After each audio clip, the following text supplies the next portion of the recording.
Hi, I'm Paul Camillos and welcome to Shooting the Breeze. Join me and the STB crew for Series 8. Just hit that subscribe button and if you enjoy the pod, share it and give it a like.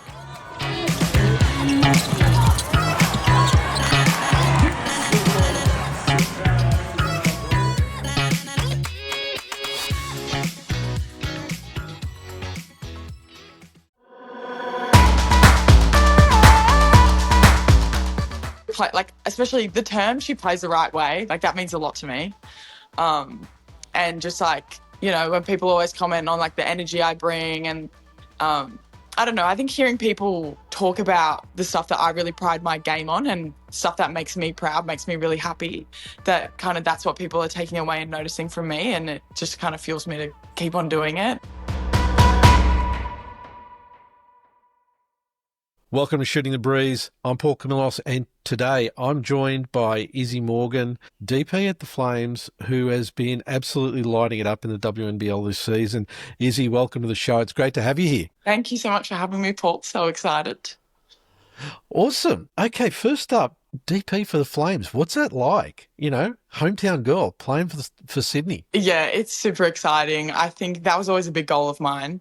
Obviously, raised in Sydney, lived here my whole life, basically. So grew up watching them play a lot. And so to get an opportunity, especially like with the coaching staff that I really trust, and like I've been working with Renee for quite some time at Norths and known a couple of the players, and then just the caliber of players that are on the team, people who have always wanted to play with. It's such a dream to be able to be on the team. Yeah. And, you know, look, what did it feel like the very first time you stepped onto the court to, you know, like compete in the Flames uniform?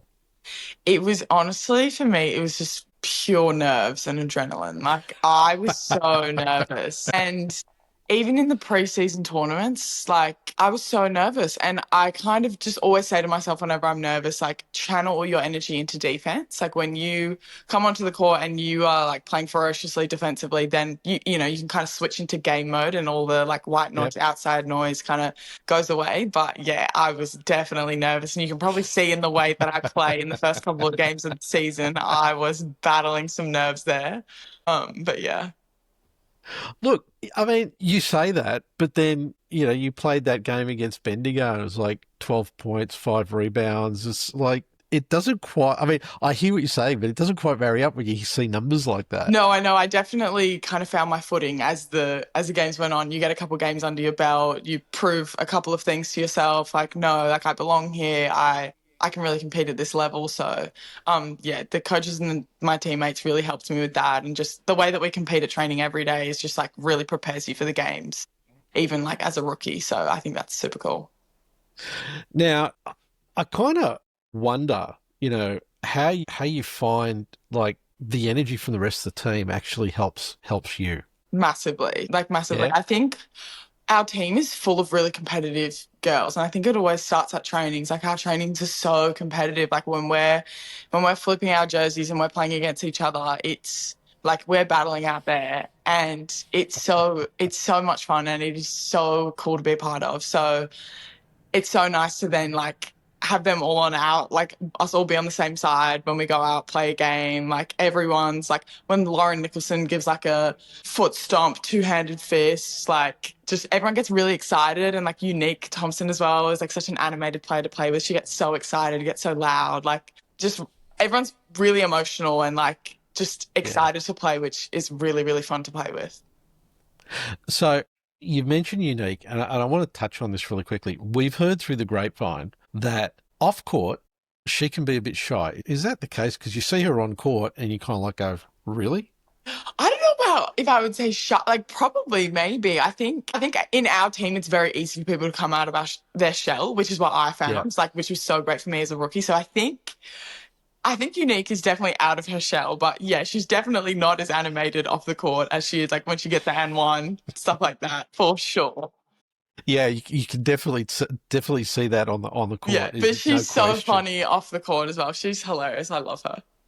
And when you say she's funny, what do you mean? Like, she's constantly cracking jokes, or?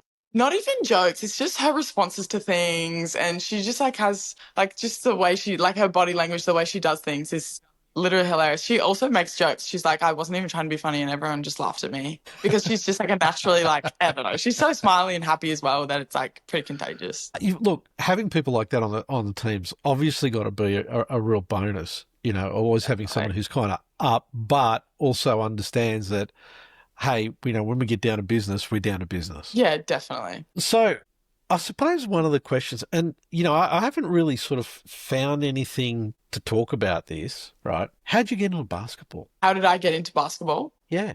Honestly, I was just playing at primary school and my sport teacher in primary school was like, oh, you should play for the school or like however that works. So I started playing like relatively young, but I wasn't very good until like maybe like top age under 16s, getting to that age.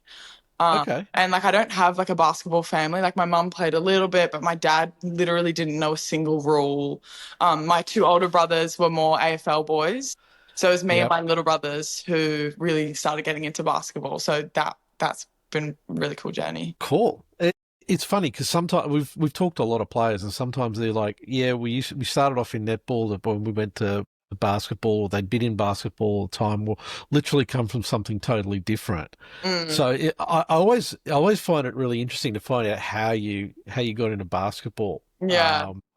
Yeah, well, I think if it was up to my dad, I would be playing AFL 100%. But my mum was just like, "No, you're not allowed," and I was like, "Okay." So yeah. Okay. Well, maybe it's a post basketball thing. Maybe, honestly. I keep talking to my brother about it. But yeah, no, I'm loving basketball at the moment, so not seeing any changes. So. Yeah, well, look, the way you've been playing for the Flames, you know, up until now has just been amazing. I think you've surprised an awful lot of people with the way you've just stepped up. I mean, yes, you know, you've come from the American college system, and we'll talk about that soon. And, you know, you've played some NBL 1 for North Bears. Yeah. But, you know, stepping up into the WNBL, which is a different level again, and just obviously falling into a comfort zone and being able to put together the performances you've put together. You know, it's not something we've necessarily seen real often from DP. So I'm just kind of curious, how's it felt for you to fall into that sort of comfort zone so quickly? Yeah, I don't really know. I feel like it didn't happen too quickly. I think that, and I think we're going to touch on this a little bit later. I think I had a really good progression leading into the season, starting with the Future Flames, which obviously is Flames Run. And that was just so helpful to kind of like get me to understand the concepts, get me to kind of like see how the team operates, see the offense and play that against like all the best girls in New South Wales. So that was super helpful. And then preseason, we worked so hard. We were doing so much conditioning. We were playing all the time.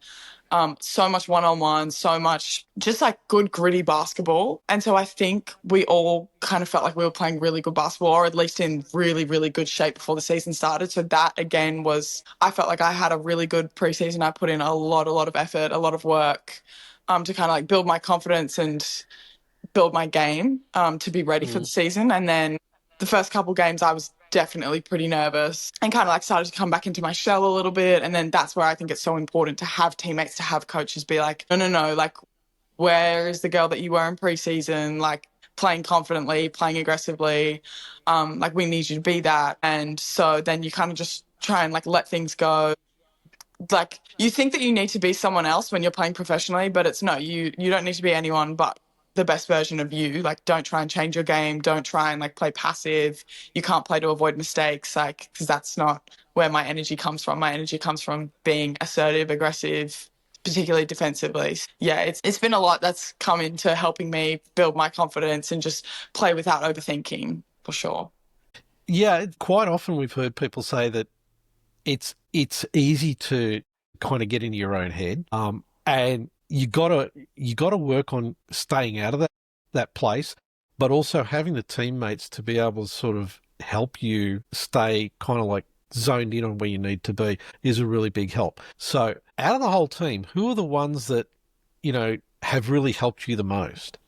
I'd say for me right now, it would probably be Loz Nicholson and Michaela Can. Like Mick is just unreal. Ever since preseason, she's always taken like us point guards or guards and be like, all right, let's like get in an extra workout before training. We'll do the little extras. Just constantly checking in, like, how are you doing? Everyone has a bad day at training where you're upset and frustrated, or, you know, you're getting into a little bit of a slump. She's like the first one to check in, and you can just tell how much she cares. And Loz and Nicholson is the same thing. Like, I think they're phenomenal leaders for us. I could literally talk about every single one of my teammates, but Loz is the same, like pulling me aside, like, if I have a good training, she's like, that's what we need from you. Like, that's what you should expect from yourself. You know, just stuff like that, which means the world, especially coming from your more veteran players, your more experienced players, and girls that I obviously look up to a lot. So yeah, really, really makes a difference.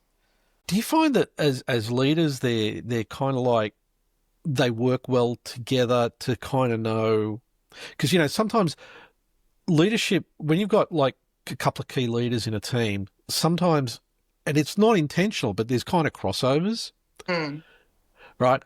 Do you find that they've kind of worked out how to work together as the senior leaders of the team to be able to get the most out of the other players? I think so, yeah. I think that because we have quite a few experienced players, like Keely Froling as well has, I think, been such a good leader for us so far this year.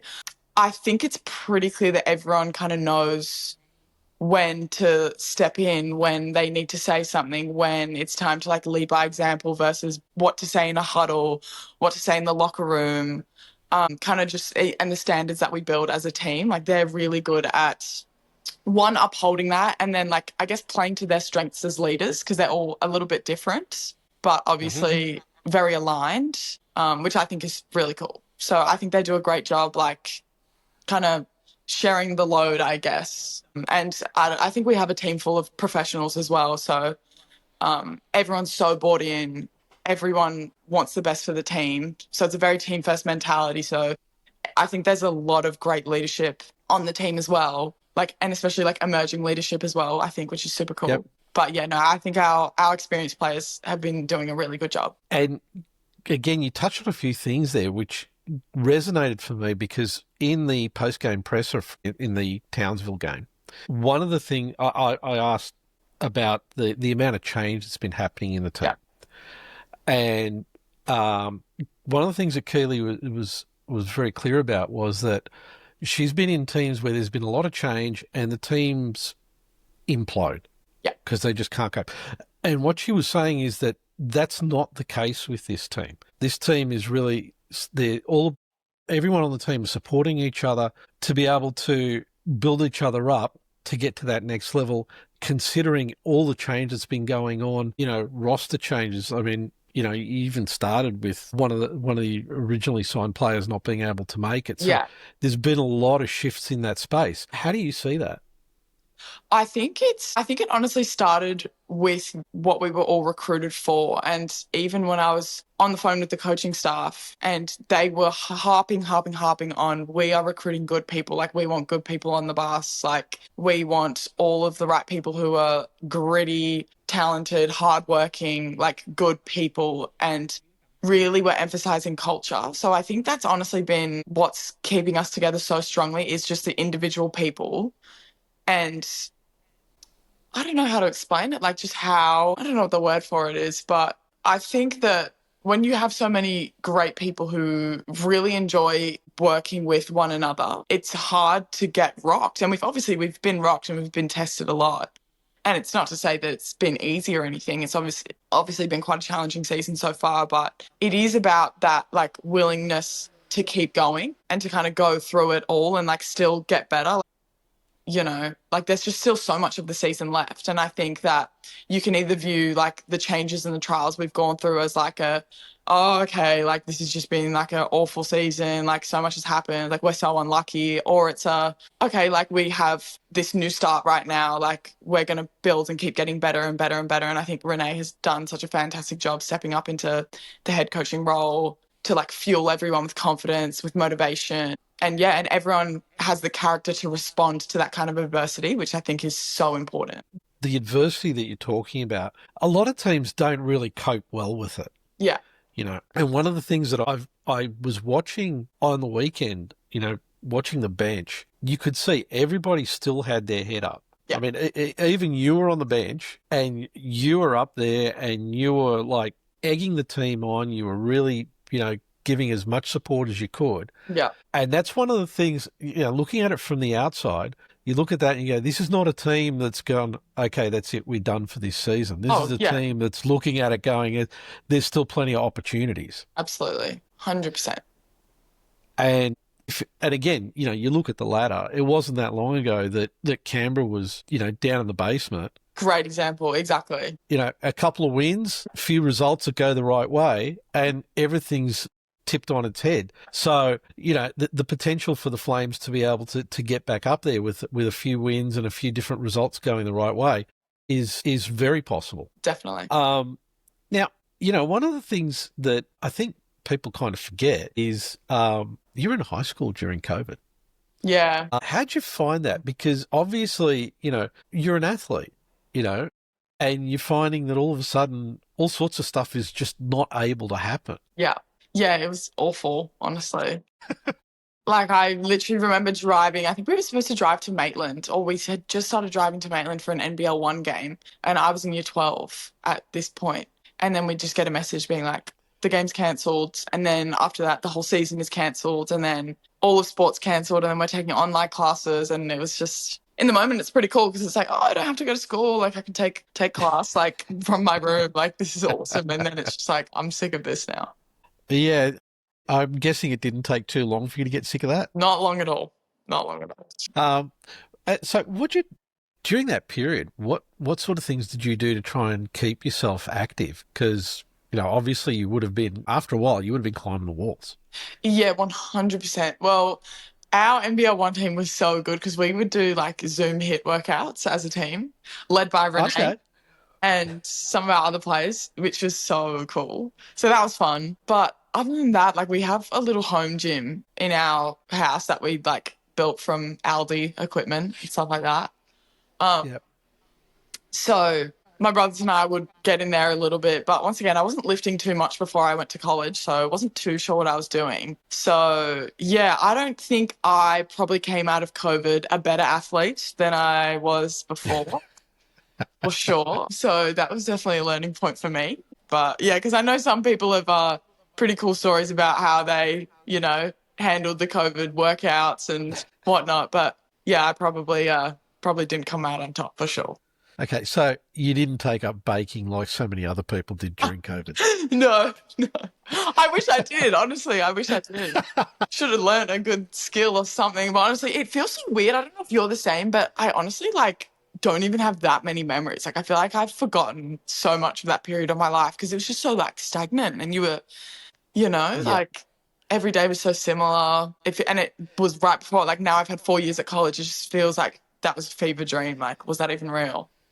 Yeah, but look, my biggest memory of that was for the day job. They said to me, we're swapping teams in and out. 1 week you're out, 1 week you're in. To try and minimise the number of people in the office. So I was in the group that was first week out. 2 days into that, the email comes in, yeah, you're not coming back into the office. Everything's shut down. And that was it. It was like, wow. And you're right. After that, everything was like just the same old, same old. Into the home office, do the same thing over and over again, get sick and tired of doing meetings over Zoom and catching up with people over Zoom. And you're just like, enough. I'm glad this thing, when it was over, it was over. That was great.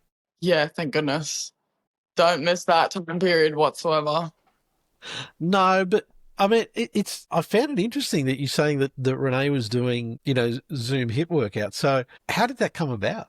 Do you remember? I don't know. I think we were just like, let's stay active or stay ready. Like, I think it was always just in case the season, like, comes back on, like, in a couple of weeks, or we don't know how long this is going to last, because nobody knew how long it was going to last. Yeah. Renee as well, if you know her, is a very proactive person. She's always thinking and brainstorming and, coming up with solutions, which is so good. So then I think it was just a message in the group chat, like, oh, join the Zoom link. And then we'd all have our, like, screens up and they'd be running the same. All stationary hit workouts. It was awesome. And look, not that far after that, you were part of that, pretty spectacular under-19 gem squad that went to Hungary, and you scored yourself a silver against the US. Now, Had you started college or you just committed to college at that No, point? I was just committed to college. Yeah. Okay. So it was in the 6 months before I was about to leave to college that all happened. Okay. Now, first of all, I'll look at all the names that were in the Gem squad. Hmm. That's a pretty spectacular roster Yeah. I mean, you look back at it today, you're like, wow, all that talent, Jade, Olivia Pollard, Yeah. Katie Deeble, Millie Pryor, Yeah. you know, Sydney's own Shanice Swain. Shanice Swain, Yeah. Dallas Luffridge, Nadia Potch, Izzy Borlase. I'm just looking Yeah. at it going, Charlie Stark. Yeah. Crazy. that's like a coach's dream, that Yeah. team. It was unreal. It was unreal. How'd you go? I mean, you're off to a big tournament, and it's a pretty young age. How does that feel? Packing up, going over to Hungary, and playing in a tournament like that. It was actually a really insane, like, even so. This is actually a pretty wild story. So I got selected to go to the second camp, which I think was maybe like 20 girls or so, and the camp's obviously always held at the AIS. And so for me and my friend Kitty, who were New South Wales girls going to this camp, we all of a sudden got this message that was like, Canberra's about to close its borders for New South Wales, and no New South Wales people are about to be let into Canberra. And Kitty and I were like, oh my gosh, we're not going to be able to go to this camp. There goes our dreams of making this team. And our parents are like, no, you should leave, leave early, get there today before the border closed, stay there a couple of nights early before the tournament, and then whatever. So we literally did that, literally packed up that day, drove to Canberra, stayed with my godmother for a couple extra days. And then on the second day of camp, we get pulled into a meeting, and it's just like, Canberra has closed its borders to the New South Wales people, and if you've been in New South Wales in the past week, you have to leave Canberra. So we couldn't even finish camp, and we were shattered. I was so shattered, because I've obviously been cut from quite a few Australian teams, or been invited to camps, cut from the team. And it was such a dream of mine to make one of these junior Australian teams. And so I had to drive home. I was absolutely gutted because I didn't even get to finish the camp. And the previous camp that I'd had, wasn't very happy with my performance. So I was like, yep, there it goes. I was so gutted. And then I get home, and then the next day I receive a phone call, and Herbie told me that I've made the team, and I was literally bawling my eyes out. I was like, it was so funny. And that was one of the best moments ever. That's one of my biggest basketball highs, was that phone call. It was so cool. But then obviously I had been mentally prepared that I was going to go off to college in about 4 months or so, or 5 months or so. But I get a call, and they're telling me, oh, you have to come to Canberra today, because otherwise you're not going to be able to train with us before Worlds. So we need you to move here, move to the AIS for the two months leading up to the World Cup. And we need you to live here. And then from the World Cup, you'll go straight to college. So I had to literally, they were like, the border's going to close at 12. It was 5 p.m. that day. So I had to pack up all my stuff for Worlds and college and drive to Canberra to get there before midnight to be able to play at Worlds. And it was so intense. I had to call up all my friends and be like, come say goodbye. I'm not going to see you for a year and a half. It was super emotional. So I was not prepared for that sudden leaving of home. So honestly, if anything, you just ripped the Band-Aid right off. I didn't even get to think about it. It was just on my way. Yeah. We trained at the AIS, which was honestly great for me, such a good experience for me, being able to be there for so long before the tournament. Yep. And really get to know and bond with all the girls, which was so much fun. And then we were off, and it was so weird because we were flying out of Sydney Airport. Our plane's the only plane that's taking off because the airport's closed. There's no flights because of COVID. So we'd had to get exemptions to even be able to go to this tournament. It was really wild. I mean, I'm hearing you talk about all of that, and it's literally, hi, you get a phone call at 5 p.m. Hi, you've got so many hours to get yourself ready to travel around the world for the next year and a half. Yeah, that's crazy. And I just bought nothing. I literally bought nothing. My suitcase was empty. I was like, I don't even know what to pack, so I'm just going to bring myself and just hope that that's okay. And it was. Cool. Yeah. It sounds like, it was the start of a really big adventure. Yeah, for sure. For sure. And, again, you go through this tournament, And then you get to the gold medal game, and I'm looking at some of the names in that team, Yeah. and I'm just like, wow, that's just astounding. Caitlin Clark, Sonia Citron, Sania Fagan. Yeah. It's how do you feel when you're getting ready to sort of step up against players like that? And more importantly, now that you see where some of these players are, Yeah. how does that process for you? Yeah, I think that's the thing as well, is that obviously in the moment you know that Team USA is full of unbelievable players, but you don't quite know what they're about to go and accomplish in their college careers and WNBA careers following that. So I think that has been such a cool thing after graduating college, playing against some of these girls or just watching them play in their respective conferences. Like, so cool to see, and then look back on and be like, that was the team that we played. That is so unreal. And then honestly, the same for our team. Like, going to play with that team, 5 years going past, reflecting back, being like, oh my gosh, look at where everyone on that roster is now. It's so surreal. Yeah, I mean, you look at, and I'll just pick, say, Jade, for example. You look at, you played with Jade, you were part of that team, you guys were down to the AIS, you did all of these, and you look at, where she is today, and you kind of go, wow. Yeah, for sure. But I mean, I think after getting to know all those girls, like, it wasn't a doubt in my mind that they would all be where they are now. Like, they are just those girls are phenomenal. The girls on that team that we went to Worlds with. Jade is just a superstar. Like, it's just, she's had that in her since she was, had a bowl cut at Traralgon. So yeah, she was always destined for greatness. I like that bowl cut at Traralgon. Yeah.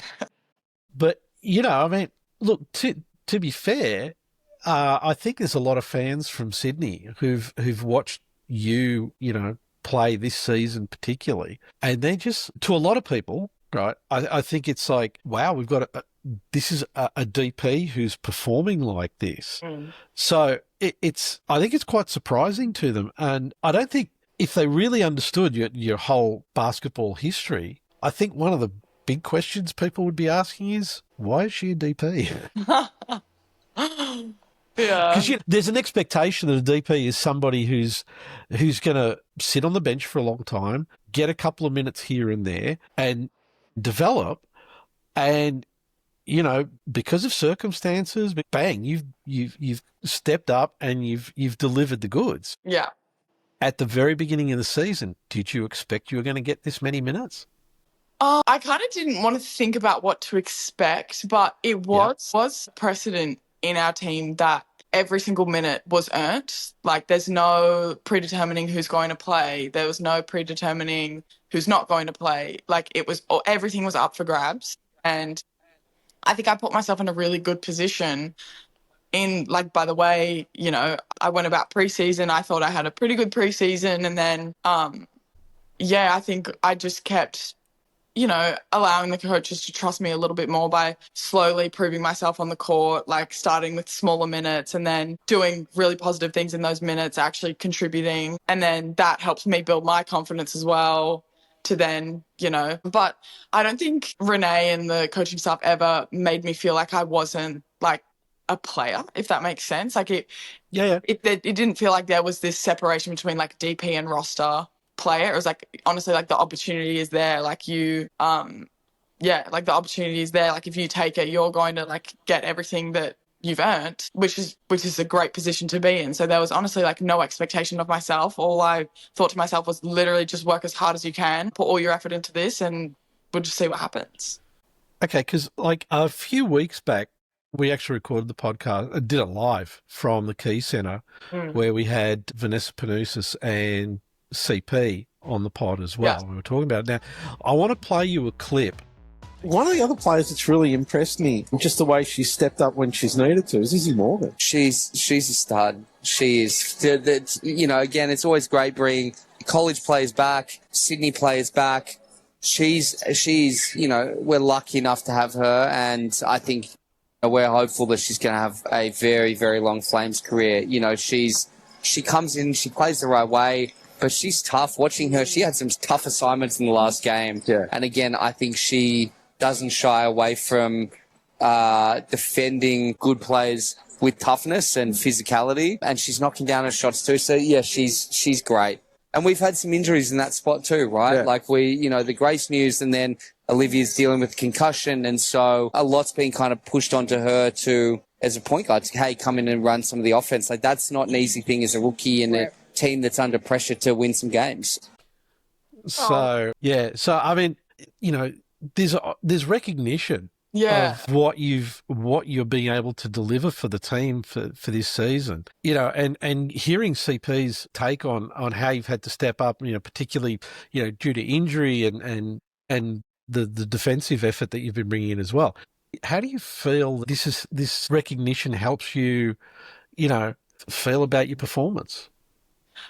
I mean, it's always great to hear because, sometimes as a rookie, you don't even really know what's going on. You kind of just like riding the wave. You just, you get played. You just want to do the best you can. So then, it's nice to hear, take a step back for a second and someone to be like, what you're doing is great. Like you're especially the term she plays the right way. Like that means a lot to me.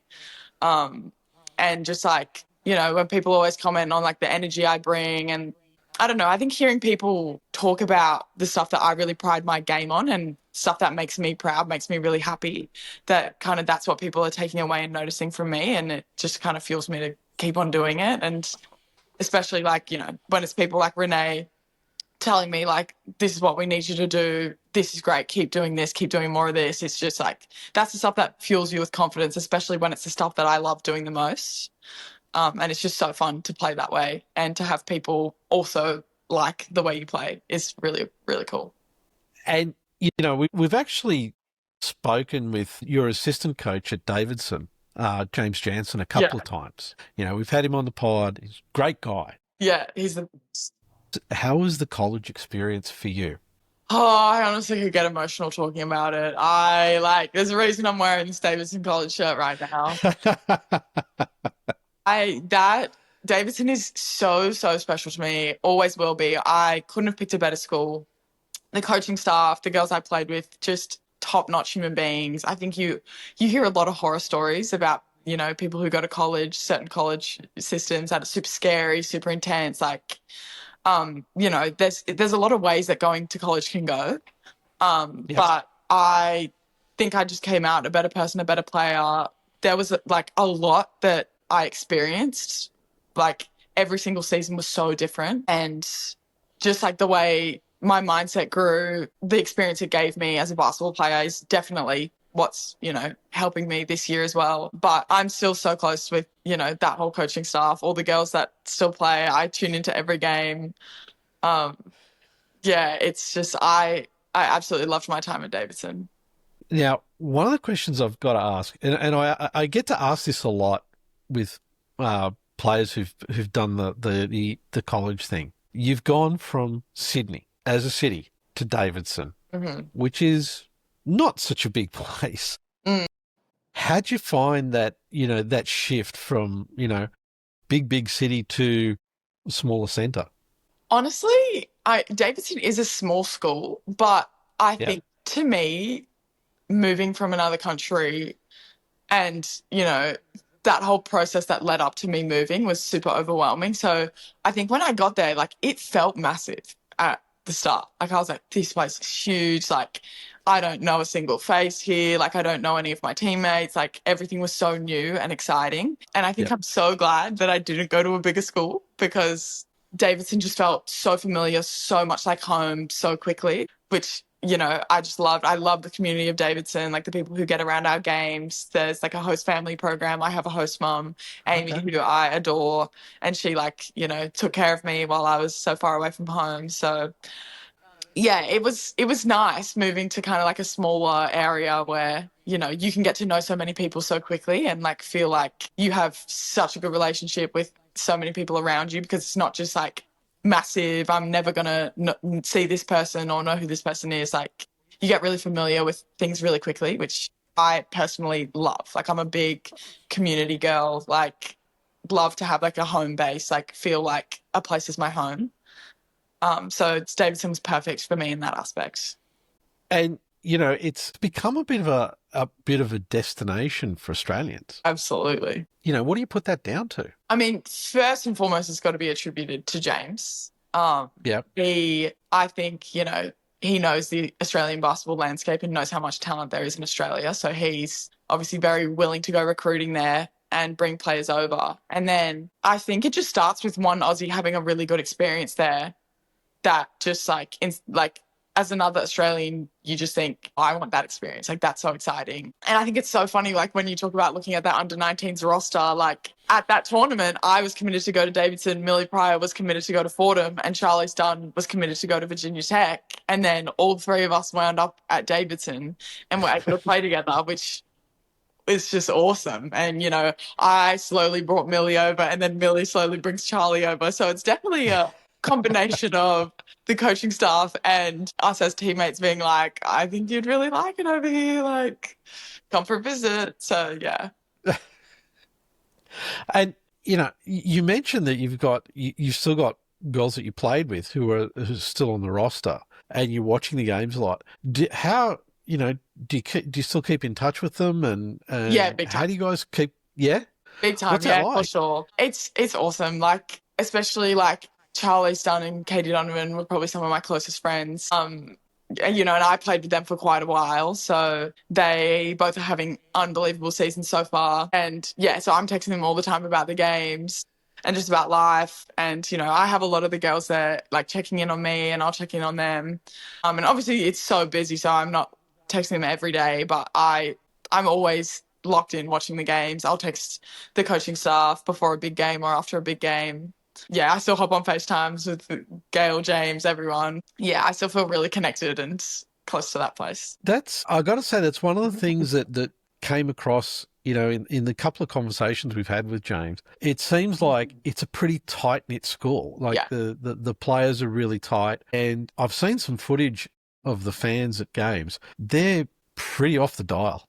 Yeah, they are. It's so good.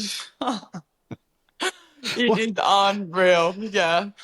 What's it like being on the floor when you got a crowd that's that animated and that into it? Oh, it's so fun. Honestly, like, it all blurs into, you know, one thing.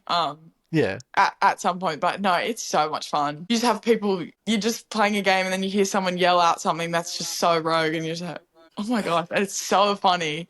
But no, it's just stuff that fuels you. And I think as well, something that I took away from college is I don't think I was as animated or like probably loud as of a player as I was before college than after I left college, because I think in like American basketball, like, you celebrate after every play, like you're celebrating on the court, not just on the bench. And I think sometimes in Australian basketball, we don't do it as much that way. Like, you're a little bit quieter, you're a little bit like no reaction next play. But in America, it's like everyone's, you know, hitting these ones, like yelling after an and one, which was like, I kind of loved it. Like, at the start, I was like, oh my gosh, this is like a lot.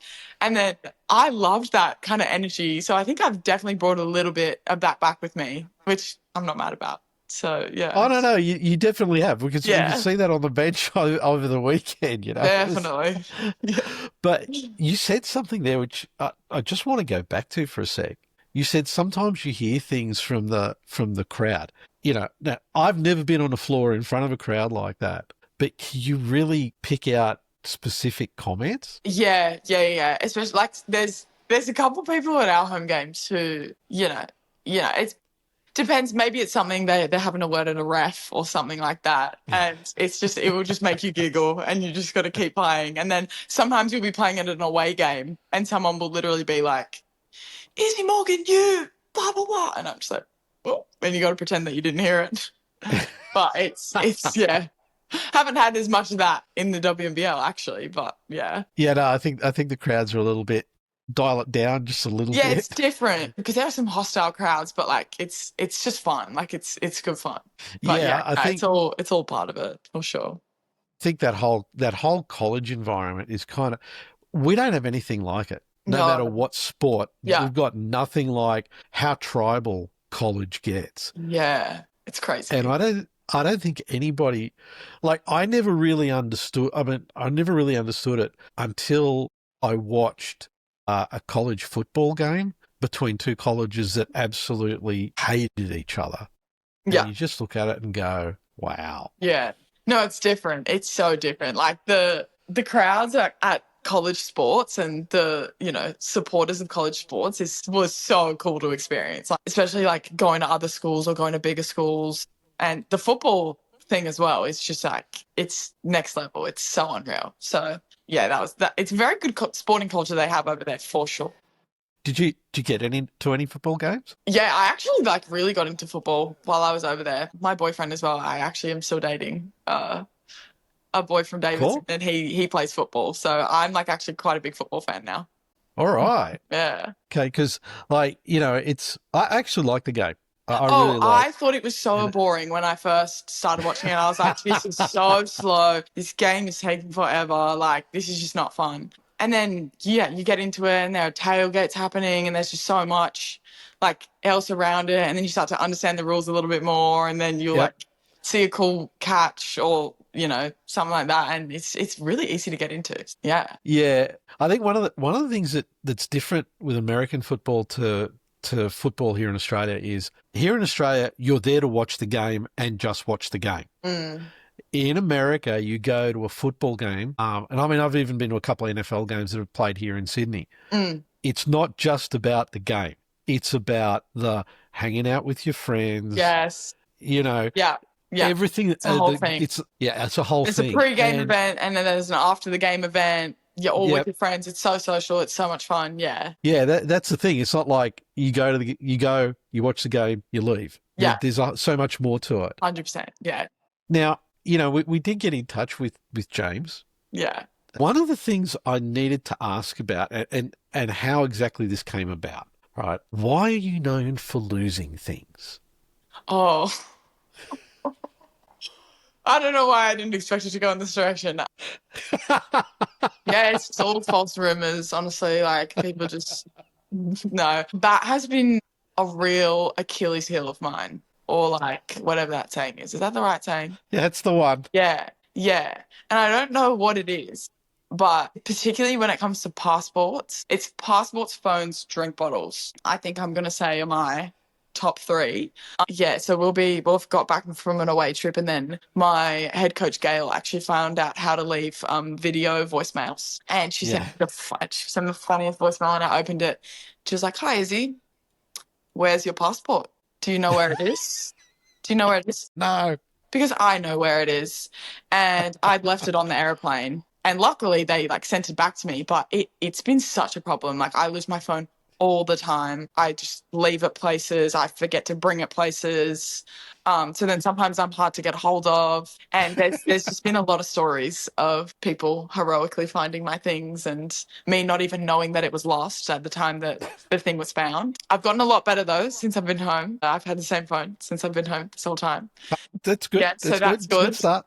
Not needing the passport as much, which is good. So I don't really have the opportunity to lose that. But yeah, that's something that I'm definitely trying to get better at for sure. So talking about the plane, now, and traveling between, there's a lot of travel in college ball. Yeah.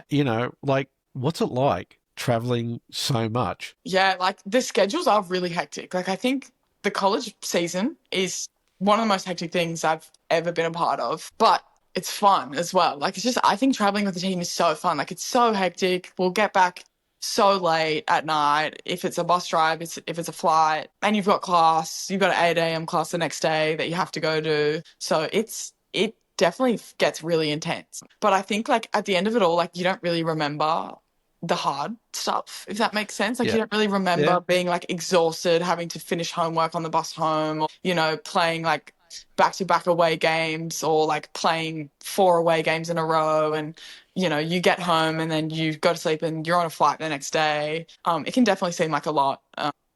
I think that's where like the program that you're at really matters, how they help you balance all that stuff and like have fun with it all. Now, we did hear that the college has a connection with a NASCAR team out of, I think it's Raleigh. Oh, yeah. Now, apparently that when they're not using their plane, you guys get to use it? Yeah. We get to fly charter a couple of times. Super cool. Super cool. Yeah. So, yeah, I mean, you've gone to college, and then what's it like? First time you're rolling up to the airfield and bang, there it is. It's unbelievable. There's like no lines, there's no waiting. You literally just get a bus on the tarmac. You just get dropped off on the tarmac and then you just step right onto the plane. It's the coolest thing ever. And then there's sometimes little snacks in the overhead drawers. There's M&Ms. Like that's just life. Like that's what a way to live life, you know? It's just crazy. It's just crazy. So yeah, after doing that, it's, then you're waiting in, the airport lines again and you're like, wow, chartering is so crazy. Like that's just, yeah, it's just a different type of living. But I suppose when you think about the schedule that you guys are keeping, it actually helps to make it a hell of a lot more reasonable for you. 100%. It cuts off so much time, especially when like we're really strict about how many classes you can miss as well. And obviously you do miss a lot of class traveling to games for college. Yep. And so those types of flights are really helpful in like, an airline usually there wouldn't be a flight for us that night, but we're on the charter flight, so they can fly us back that night. And so we don't miss class the next day, which is, yeah, super helpful. Cool. Look, to me, it makes a whole lot of sense. And particularly with like some of these college schedules, particularly down with the realignment of the conferences, some of the colleges have to travel crazy distances. Oh, yeah. No, the furthest we would travel would maybe be to, I don't even know. Like we never traveled to the West Coast, so we would always stay on our coast. Like maybe we'd, go from Charlotte to New York or Florida sometimes. Yeah. But no, it was never more than like a 2-hour flight, which was good. Okay. But yeah, so there are other teams who have to fly, heck of a lot further. So that's something new now. Like the 5-hour flight to Perth is a lot longer than what I've traveled with for college in the WNBL. Yeah, that is not I mean, Perth is Perth. It's a long way out, but it is not a fun flight. No, it's not. But I'll tell you what, I feel like I'm a little bit immune to long flights after doing that Australia to America back and forth so many times. Yeah. So that helped. Yeah. Yeah.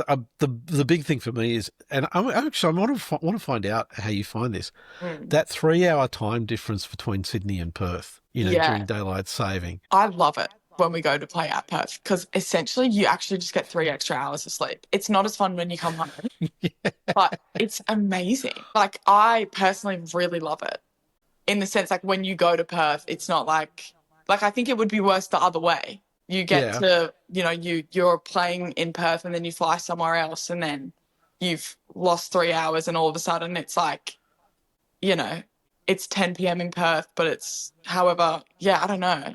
Like I look at my schedule and I'm like, I'm waking up at 7 a.m. Perth time, but it's really 10 a.m. Sydney time or whichever way it goes. I just remember we travelled there and I got to sleep for so much longer than I thought I would. Yeah, but games tip off 3 hours later as well. Yeah. Yeah, that's true. There's always a good midday nap. Okay. Yeah.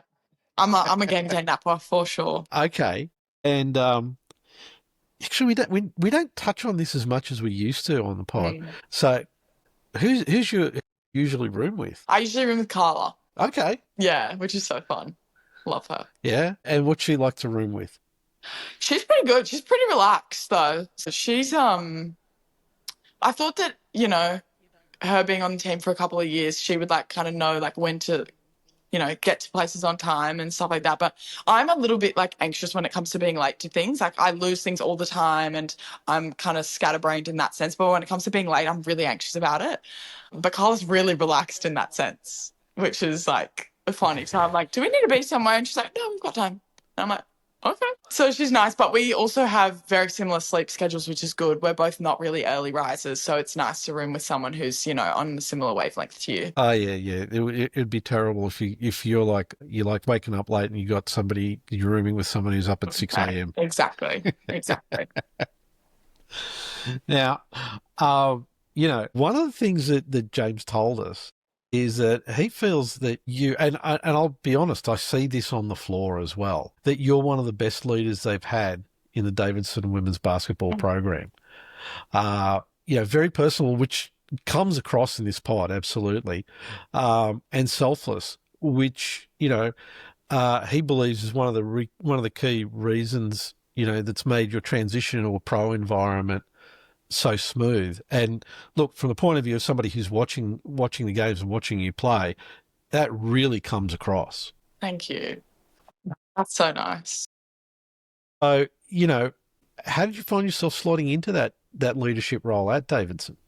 I think it's just, it's a mixture of caring about the people that you're playing with and having a lot of trust in your coaching staff, and then knowing that they trust you as well.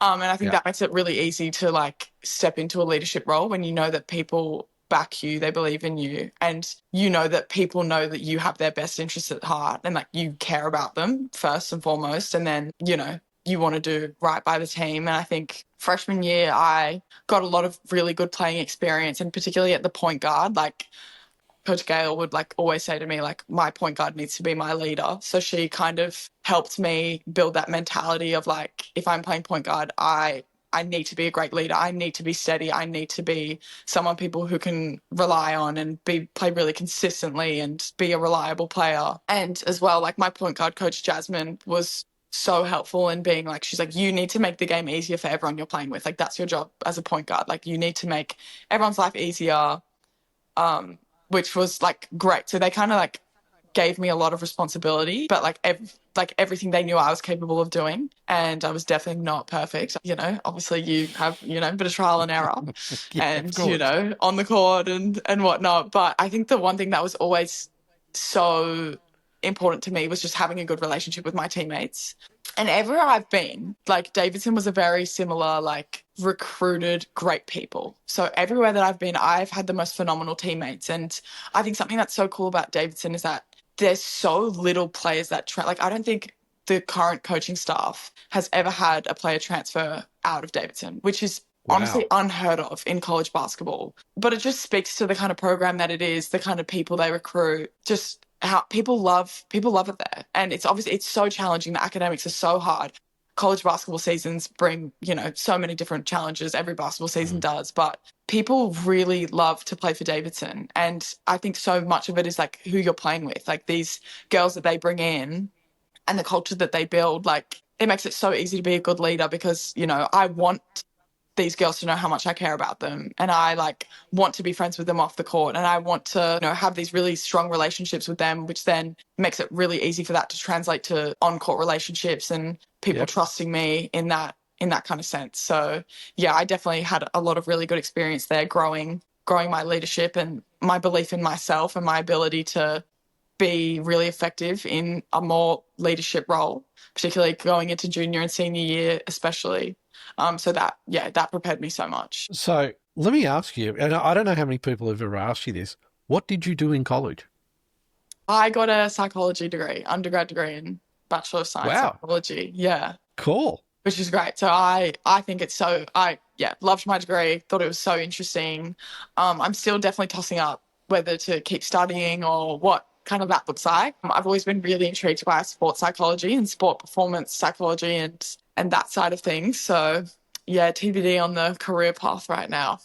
But yeah. Yeah, okay. That sounds really cool. Yeah. Now, this isn't the happy part of the conversation, unfortunately. As we're recording this, the news came out that you won't be back for the season after that foot injury. Yeah. We did see you at the Sydney Townsville game at Key Centre, getting around on the scooter. Yeah. By the way, is anybody giving you the scooter nickname yet? No, there's no nickname. No, It'll probably come. It'll probably come. So what happened? Yeah, it was obviously, it was very early in the game versus Townsville, and I literally just took a step wrong and just heard a pop and was just like, oh no. And then, got some scans done on it, talked to my physio, my doctors, and they were like, yeah, this is going to take you out for the season, unfortunately. But I did get relatively good news in the sense that I didn't need surgery and that it was relatively mild compared to what it could have been. But obviously we had like 12 games left in the season, so it made it season ending, which is heartbreaker. So tough way to end my rookie year, but I'm a super optimistic person, so I'm trying to always like find, something positive to look at, to take away moving forward. Like I don't have any regrets for like, what I could have done or what I should have done leading up to this year. I have an amazing coaching staff and teammates behind me who, still make me feel so a part of everything and checking in on me and stuff, which is awesome. Yeah, because like we were watching that game and it was just like What happened? No, I know. Crazy. I'm still asking myself that. Yeah. Yeah. So we don't want to, because we don't want to end on a downer, but I do want to find out, what do you do when you're not doing basketball? See, this is something that I'm actually working on right now. Like, I think it's moments like this where it's like, this is when you need to be more than a basketball player, Isabel. This is when you need to, grow your identity a little bit. And I think, I got very excited coming back home, and like, I'm not studying right now. So I was like, oh, I can just be a basketball player. Like, this is awesome. And this is kind of the moments where you need a little bit more than that. But I think for me, this is when I'm so lucky that I'm living at home, because I am with my family again, and they are just like, I love hanging out with my family. Like, I have 4 brothers, like big family, like my mom and dad are my best friends. So I love being able to spend time with them. And also I have like the best group of friends from high school who I'm still really close with. So I'm a very social person in that sense. Like, I love being able to hang out with them, go to the beach. Yep. I love Sydney weather. There's so much to do here. So there's a lot of fun to be had outside of basketball. And then I think as well, this is probably a good time for me to think about what I want to do study-wise and give me time to figure that out as well. So there's hopefully going to be a lot of, stuff that I'm able to do outside of basketball and help me, plan my career outside of it as well. Okay. So, still a lot that, I need to figure out. But no, the hanging out with my family and friends piece is just, that's a big positive for sure. Okay. And favourite beach? Favourite beach, got to be freshwater. Easily. Freshy. I love Freshy. Okay. I love it so much. But I think obviously half my team lives like on the other side of the bridge in Homebush, so they go to the east quite a bit, and I haven't quite dabbled in any of the east beaches. Like, I feel like I should. Like, I haven't really given them a chance. So I need to go. Do they tell you which beaches they hit? Yeah, there's like Maroubra, Coogee, like all of those ones. I love Clovelly. Clovelly's really nice, but I never go over east. I'm always like a Northern Beaches girl. So this might be a good time to go exploring a little bit, which could be fun. Well, I can tell you there's quite a few good cafes around Maroubra Beach. Yeah, love that. Especially up the north end. There's a few good cafes up there. I'll have to try them. You'll have to send me the names. Yeah, absolutely. No worries. So, look, Izzy, thanks so much for joining us. It's been really fun talking to you. Yeah, no, I've loved it. And, good luck with the recovery. And, I'm sure we'll see you at the Key Centre as well. Sure, on the scoot. Yeah, absolutely. Yeah.